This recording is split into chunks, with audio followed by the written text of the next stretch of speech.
I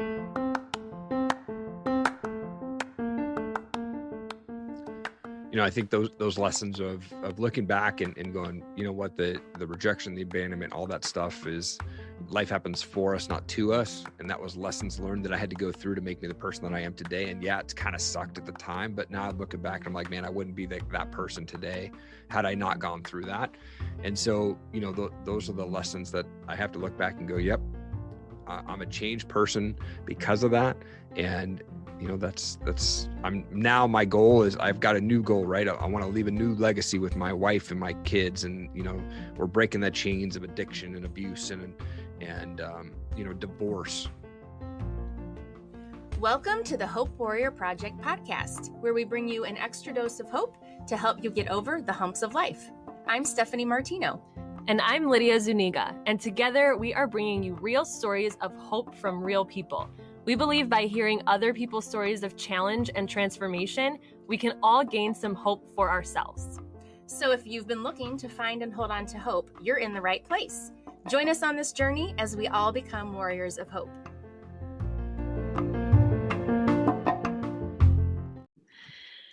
All right, hello, welcome back to the show. Today we have Erik Allen with us. And just a little bit of background on his story.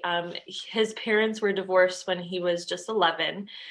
His circumstances went from bad to worse when his mother entered into another relationship, which turned out to be with a physically abusive man. He, at that young age, had to really witness his mother being mistreated regularly until an altercation got him kicked out of the house at just 14 years of age, which I cannot imagine. To cope with these obvious difficulties, Erik turned to drugs and alcohol in high school. And by the time he was 21, had to file for bankruptcy with $28,000 of debt, which I know we talked earlier, and I see how that can happen because we give credit cards to teenagers, right? So that's how that happens. He knew that he was made for more, but found himself in a cycle of basically working just to get by and then numbing out every night to Hollywood Video back when that was a thing. Totally. Because now it's Netflix, right? But back when we actually had to physically go somewhere and pick out a video, which I kind of miss, by the way. But yeah, so Hollywood Video and alcohol. So one faithful day, he got an invitation that changed everything. And that's what we're going to be talking about today. So thank you, Erik, for being on the show. Welcome. Thank you so much. It's such an honor. This is a great show that you guys have. So it's, like I said, it's such an honor to be here. Thank you. Thank you. Yeah. And we are really excited. You are our first male guest. So this Sweet. is a monumental day for us as well. That's awesome. And I think that, we have had females up to this point, but really the whole concept of what we're doing about talking about stories of challenge and transformation applies to everyone, right? Regardless. So love that you are with us today. And I think your story will even resonate with even maybe a broader audience. So really looking forward to that. Yeah. So as Lydia was introducing you, she mentioned that there was a point when you were about 14 that there was an altercation and you were kicked out of the house. So tell us a little bit about kind of what led up to that. What was life like? And then kind of what happened that. Yeah. So my parents got divorced when I was 11, right? So my mom gets together with this guy, physically abusive. So between the ages of 11 and 13, I watched that happen. And they had a child together. It's my half brother. He's, I think just a few months old, and they decided to move to Stevensville, Montana, population 1,200 people. And they move into this house, and the house has a room for them, a room for my brother, and a room for my sister. And they said, Erik, you get to stay out in the garage where it's nice and cold. And if you've been around in Montana during the winter, it gets very, very cold. Luckily, I had a fireplace on my side of the garage, but at the end of my bed, there was the plastic sheet that separated the car that pulled into the truck, so it wasn't like a bedroom at all. And yeah, it was cold. So, definitely feeling like that abandonment now looking back on, man, I was really bad parenting at that time. Right. And so the abuse even got worse going to Montana because we lived off a highway and it was very far away from town. And I was actually 13 and brushed my teeth, and it was about midnight.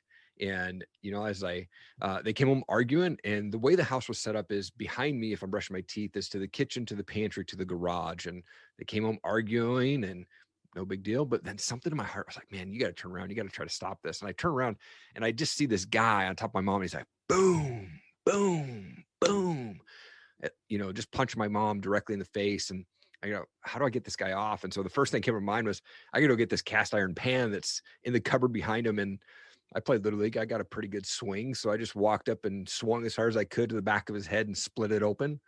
And he turned around, surprisingly didn't like get knocked out. And he said, what the, and as he was saying that, I took another swing and split his forehead open. And I swung so hard on that last swing that I actually fell over. And I remember him standing over me, kind of yelling. And then my mom pops up off the ground and lands like 6 shots in a row to his chin and blood splatting on the wall. I mean, it was chaos. The cops finally came and took him to jail for the night. My mom never pressed charges. And basically at that point, I was kicked out. I had about 3 months left of my freshman year of high school and just lived with a bunch of friends' houses. And after that, I moved back to Washington to live with my dad. And that's where it kind of started he would rent this house and, put $20 in the cup for lunch for me for the week and Hungry Man meals in the freezer. And then he'd go stay with his girlfriend. So basically started raising myself at 14. Yeah, I can't imagine that experience for you as such a young kid. And then also like the aftermath too of your mother not pressing charges, like that must be so confusing for a growing boy, like that she's allowing this, just continuing in this cycle and just so hard to understand, right? So once you got out of that, what sounds like a very toxic environment, you said you went and moved in with your dad. So, I mean, did things get better or like, what did that look like now? Yeah, it turned into, I'd see my dad once or twice a month, maybe because I was in school, he was working, and then he'd go stay the night at his girlfriend's house. So, it was freedom to do whatever I want. And that, led me to hanging around with the wrong people. That led me to hanging around with people that I would go get high with and smoke a lot of pot or take acid or, I got into really heavy drug use in high school. And then when I was 18 years old, as a senior, I got arrested for having a bong, had to go spend a night in jail, never want to do that again. And, that was the moment where you would think I would change everything. I was on probation for a year, so I couldn't smoke any pot. So I turned alcohol. And that's when the alcohol, started taking over and really started messing with me. And then, like I said, no accountability. No one taught me about money or anything like that. And got my first Sears credit card, got a camcorder to record my buddies skateboarding. And that led to a path of multiple credit cards coming down. And like you mentioned, at 21 years old, I was $28,000 in debt and had to file bankruptcy. Unbelievable. I mean, that's a lot to do and go through at still a young age. And I mean, but it's understandable, you're raised in this environment, it's toxic. You move into another environment where you're left basically to your own devices. Yep. So what are you going to do? Right. I mean, so it totally can see how that would happen. And so your behavior started kind of going down a path that wasn't healthy. But as you're, doing all these things, how were you feeling? Kind of like what was going on inside your head and your heart? I was definitely lost. I didn't have any mentoring going on or anyone that was speaking life into me at that time. And, I think now looking back, like I definitely felt like that abandonment and that rejection, starting to kick in that I had, felt when we moved to Montana and I didn't have a room. Right. And like I was always blamed for things. So I was, I felt that issue and all that stuff was still going through my head. And so, I think at the time it wasn't as effective, or I didn't really feel it that much other than like, all right, now I'm just numb myself out with all of this stuff. And it wasn't as clear to me what I was feeling, but now looking back, man, I was feeling lost and rejected and abandoned and all of that, Yeah, I think that's so awesome that you can identify like that feeling of abandonment, because I'm sure it still comes up for you. Like these things when we're young, like these kind of trauma feelings, like at least I can speak for myself, like it comes up. And actually last weekend, my husband and I were at a retreat, and that was some of the work that we did was instead of thinking like, this is how you make me feel, or like, blaming or putting our circumstances on somebody else, like really looking back on our stories and like identifying what were those big like feelings that that triggered us or caused us to go into like this reaction spiral. And abandonment is definitely a big one, that it's like, now it's like, if you can feel it, you can communicate, you can spot it and communicate it right away, say what your needs are, and like, you know, like decide to respond to those feelings instead of reacting and going down like, you know, a reactive spiral, which we all deal with in our own ways, but usually it's not productive. Sure. So yeah, so let's get to the good stuff now. So you're in this dark place, you know, you're feeling lost, you're just kind of numbing out, you're not really facing these feelings of abandonment or whatever else, rejection, whatever else you were feeling from your past. And you were working at Starbucks, correct? I was working at Starbucks. I was working for Universal Records at the same time. So yeah, I was living that rock star lifestyle. But yeah, so Starbucks and Universal Records at the time in my early 20s. Oh, that sounds kind of exciting. It was really fun. I'm not gonna lie, it was fun. Good thing you got that out of your system. Yeah. But yeah, so then you're working at Starbucks one day and somebody walks in, right? So can you share with our listeners that story? Yeah, I mean, I was the night manager at Starbucks, and this girl had walked in. She does not drink coffee, and she said, "Hey, we've got this cool college event at our church, and would you be interested in just coming to hang out?" And I was feeling depressed, like you mentioned, like Hollywood video and the beer every night and just routine. I had no friends. And so I was like, yeah, let's do it. You know, I think I was secretly looking for a friend, and she had invited me to that church conference church event they had every week. And so I went down there and ended up like recognizing and knowing people that I knew from the other side of the state. And so it was kind of like weird, like, whoa, how did you know this person? And, you know, it was all this weird connections. And so, yeah, that was how I first got connected with her and got kind of that, I would say, seed planted to turn my life around. So then so you had this invitation, and we'd say you started turning your life around. Yeah. Talk about then what happened. How did that transpire? Yeah, I mean, I think once that seed was planted, I continued to, you know, live my rockstar lifestyle. I was managing a band at the time, and it was about a month after that where it was Easter morning, and the night before Easter, we had a show. So I was out with the band, we were partying, and I woke up on Easter morning, and I felt, you know, I was surrounded by all these guys that were passed out in my buddy's basement, and I felt God in that moment say, "Man, you're done. Quit cold turkey, drinking, cigarettes, drug, everything just like that." And, you know, I had a pastor friend tell me that God almost has us on these strings. And when we sin, he cuts the string and reties us and brings it a little bit closer to him. And it was almost like my string had been done, and I was finally in his hands. I was like, peace out. Like I didn't want any of that, you know? And so I ended up giving my life to Christ by myself in that basement. I just felt like, you know, God, like, take me now and let's change this thing. And I left a voicemail for that girl who had invited me. And I just said, "Hey, you know, hope you had a great Easter. And maybe I'll see you at the store again." And we ended up dating about 3 months later, and now we've been married for 16 years. Wow, I love it. I mean, what an amazing experience. Yeah. And I've heard this story, right? Because we've had a previous call to kind of prep for this, but even just hearing it again, it still gives me goosebumps. And I just wanted to say, I love that it was on Easter. Because that just seems fitting. And as I've gone through my own, I guess, story of transformation, and like re-accepting Christ as an adult, Easter has become like my favorite holiday, even though it's kind of like the most boring one, right? Like when you're a kid, you're like, Christmas, right? Like gifts, Halloween, I get to dress up. Like Valentine's Day, we get to hand out Valentines. Like Easter, I mean, I guess there's the Easter egg hunt, which is pretty sweet, but like, sure. But now as an adult, like there's something about that time of the year that just like fills my soul. Like I just love this idea of like rebirth and new life, right? Like, and spring, and just, I started running a few years ago, and when I was running during that time, I would see all of the new, like baby animals being born. And like, just as a kid, like you don't realize like just this natural pattern of life, like the trees dying and then like coming back to life in the springtime. And so I just love that your story, like your rebirth happened on Easter. Like how perfect. Right. Yeah. It was fun. Absolutely.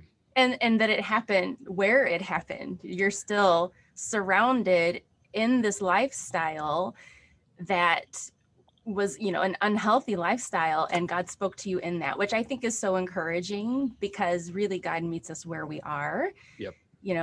So I love that aspect of your story as well. Thank you. So then life changed, I guess, right? Life changed. Yeah. Yeah.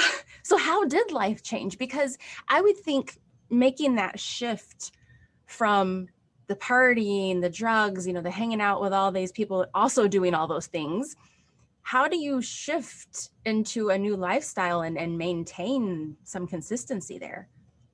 I had to surround myself with the right people, the right tribe, right? So I started to spend more time with the pastors that were speaking life into me and saying, your past doesn't define your future, but you've changed that now. So you're on a new path. It's a new life. And so I started just hanging around people that were elevated. Ed Milet talks about, if you're walking around at feeling 87 degrees, you need to go hang around with people who are walking around at 125, 130. And so they're going to lift you up just by being in their presence. And so I had to find those right folks that would lift me up. And that was, for me, there was guys who had given their life to Christ. It was guys that were on this path of trying to make an impact on the world. They were pastors. And then the thing with, my friends from that band, like I had to reach out to them and say, hey guys, for me personally, I got to take a break from partying. I got to break away from this for a bit, because I'm not strong enough to continue to go down this path, and I need to take a break. And, my buddies, they're still friends with me today. They respected that. And I took probably 3 or 6 months off from just hanging around any of that crowd. And I had to make myself strong in Christ before I could feel comfortable to go back to that. And once I was able to do that, the world changed forever. It sounds to me like a lot of boundary setting, boundary work, which is a huge thing that I think, again, we don't think about until we're older, because when you're younger, you're just around the people that you're around. Like, yep. you're put into your life circumstances, and you don't really have much of a say. Like, your parents kind of choose your friends when you're real little, right? Because it's who they want to hang out with or where they want to drop you off. Is yep. who's in your class. And then sometimes you just kind of like stick with those people, whether they're good for you or not. So I applaud you for being able to see that. And then also how you explain that you like reached out to them and in a respectful way and said, like, I need space for myself to figure things out, instead of like shaming them for, their decisions or whatever, but, taking ownership over that. So I think that's a really good lesson within itself too, because then you create space to inspire them, right? Instead of like creating, I guess, burning a bridge and creating like any sort of tension between you guys. Yep. Yeah. So that's awesome. So I guess, what would you say were, I guess, your biggest lessons that you kind of like hold on to till today, and just, have to remind yourself of and keep applying? I think those lessons of looking back and going, what, the rejection, the abandonment, all that stuff is, life happens for us, not to us. And that was lessons learned that I had to go through to make me the person that I am today. And yeah, it's kind of sucked at the time, but now looking back, I'm like, man, I wouldn't be that person today had I not gone through that. And so, those are the lessons that I have to look back and go, yep, I'm a changed person because of that. And I'm now, my goal is, I've got a new goal, right? I want to leave a new legacy with my wife and my kids. And, we're breaking the chains of addiction and abuse and divorce, because between my wife and I, our parents have multiple divorces, and we just decided early on, we weren't going to go that D word path, and so here we are 16 years later. I think there's a theme we keep hearing, and you brought it up as well, that, going through those hard times taught you something. Yeah. And it's this idea of that there is purpose in pain that we go through. And that can be really hard to accept, because who likes to go through painful situations, especially when you're in it, you're like, God, just please let this end. I don't want to feel this way. But I think we can always, hindsight's 2020, right? Right. Or kind of, but maybe not always, but we can look back and see how that situation did something for us. But I think it's when we go through those experiences and learn from it, then when we go through another experience in the future, if we can remember okay, there's some purpose in this for me. It's very painful right now, but there is purpose in it. So I just, when you mentioned that, it just brought that back to my mind. It's a big theme that we see and hear on these interviews. Yep. And I love what you said about, what you and your wife are doing. Can you talk a little bit more about that? What does life look like for you and your family today? How are you maintaining this, intentional living today? Yeah, I think it's about, when we moved to Idaho, we came out here because we didn't know anybody, and we did that on purpose. We also got away from the toxic relationships that we had, right? And so when we got married in 2005, and we've just early on, we set those boundaries of like, hey, we're not going to go down that path. If we're going to argue, yeah, that's typical. Everybody argues in marriage about different things. We're going to have different opinions, but we're never going to take it to that level of where I'm going to walk out on you or you're going to walk out on me. We're going to settle this stuff. And, it was funny because at our wedding, we had this prophetic lady at our church literally come up to me and my wife separately and said, never let the sun go down, without settling your argument. She said it much better than that, but like essentially, like, because my wife and I were both like, we came from these broken homes, right? And so like we didn't know any better, and so we definitely had to teach ourselves. We went through marriage counseling, prior to us getting married, but we also did a lot of adventures together. Like for the first 5 years, we didn't have kids, we just did things together. So we had to get to know each other. We went down to Mexico, we built houses for people, and we just did all these adventures to just deepen our relationships, to do things together. And right now, even as a family out in Idaho, we're very, very tight knit. So my two kids and my wife, we do everything together. Very rarely do we go out and we'll do things separate. Like, I go out and meet with my buddies here for coffee, and she'll go out and meet her friends with coffee or whatnot. But like anytime that we're doing adventures, like we're usually doing it as a family. We try to do that as much as we can, just because we're all about experiences for our kids. And I think that helps us draw closer to each other. And I'd say that's what strengthens the relationship, and spending time in prayer, right? So I mean, we teach our kids about grace, and we teach ourselves, our kids about respect and things like that, and we read the Bible as a family, and things like that. And so I think that just helps strengthen everything for us. Doesn't that make you so excited about like watching your kids grow up? Because just comparing like what you're doing for them to kind of like what you were around when you were growing up, like it sounds like they're having these incredible values instilled in them early on. And like you said, you guys are a team, you go on these adventures together, like they're gonna be able to apply that to their own lives. How old are they again? My kids are 11 and 8. Yeah, so they're pretty young. Yeah, and they both, I mean, I get like people are like, oh, my kid gave it their heart to Christ at early age. Well, both my kids like came up to my wife and I separately on their own and said they wanted to give their life to Christ at 4 years old.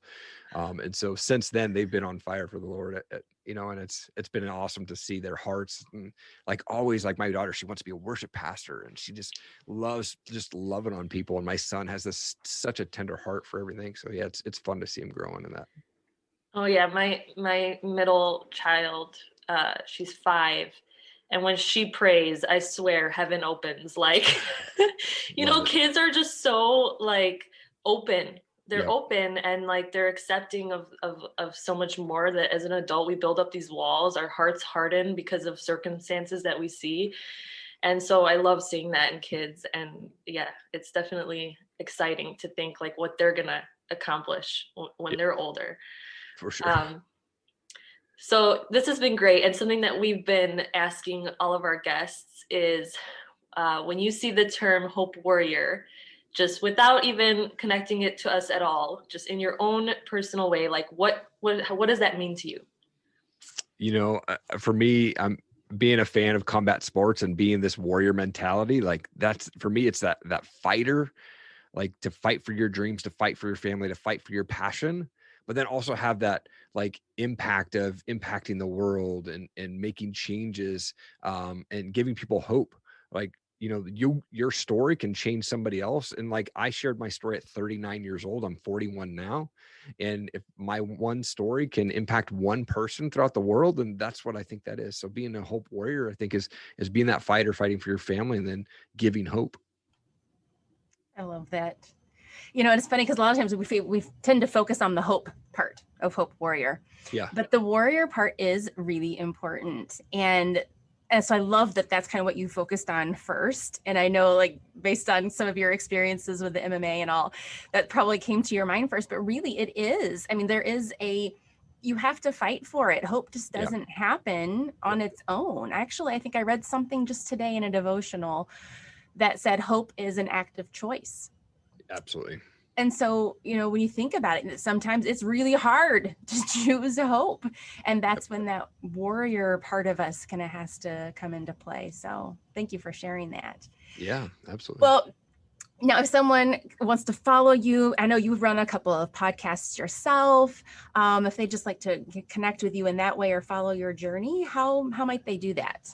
Yeah, erikallenmedia.com is my website. I can be booked for speaking or be booked as guest for shows and things like that. And then I'm on all social media formats, mostly Instagram at Erik G. Allen. It's ERIK. And just love connecting with new people on there. And yeah, absolutely. It's been such an honor to be here. Thank you so much. And then talk real quick, tell us about your 2 podcasts. Yes, I'm sorry. Yeah. Need more coffee. Yeah, sorry, forgot all about that. Yeah, my 2 podcasts, Top Rated MMA. I started that in 2017. It comes out every single Saturday, and it's where I'm talking with up and coming amateur and pro fighters, and I help them get known and noticed online. And then the other show I have, it's called the Erik Allen Show. And it's where I'm talking with entrepreneurs, and same sort of thing. I help entrepreneurs get known and noticed online. And in both, or the MMA fighters, they get punched in the face. Entrepreneurs, we get punched in the face, hopefully not physically, but we get punched all the time with, rejections and no's and things like that. And so that show comes out every single Friday. Awesome. I will definitely be listening to that one. I love how you connected the 2 because, yeah, Stephanie and I are learning quick that we need to have some thicker skin. We need to build that up a little bit because, man, it's like a whole different world, entrepreneurship. Yeah. Oh, for sure. There's ups and downs and everything. You go through crazy emotions throughout the years for sure. Yep. Yeah. We're a rare breed of people. But that's why we do this. That's why we love doing this podcast, because it fires us up. It you said, it's that warrior mentality of like, I'm going to stay hopeful no matter what. Because as soon as you kind of sit back, like the world keeps going without you, right? And like the doubts start creeping in. So it's very active. It's very intentional. I know you told us at our last call, like you're waking up at 4 a.m. Is that correct? 4 a.m., 6 days a week. Yeah, 4 a.m. and really getting your mind in the right place, right? Worshiping the Lord first and foremost, but then like consuming like just positive messages that get you in that mindset right away. So that's incredible. Yep. All right, well, thank you everyone for listening. Again, thank you, Erik, and we will see you next week.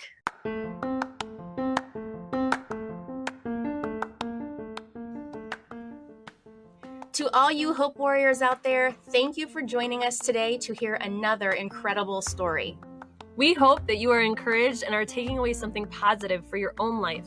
If you want to hear more stories like the one today, be sure to subscribe to this podcast. And don't forget to tell your friends about it because we can all use some extra hope in our lives.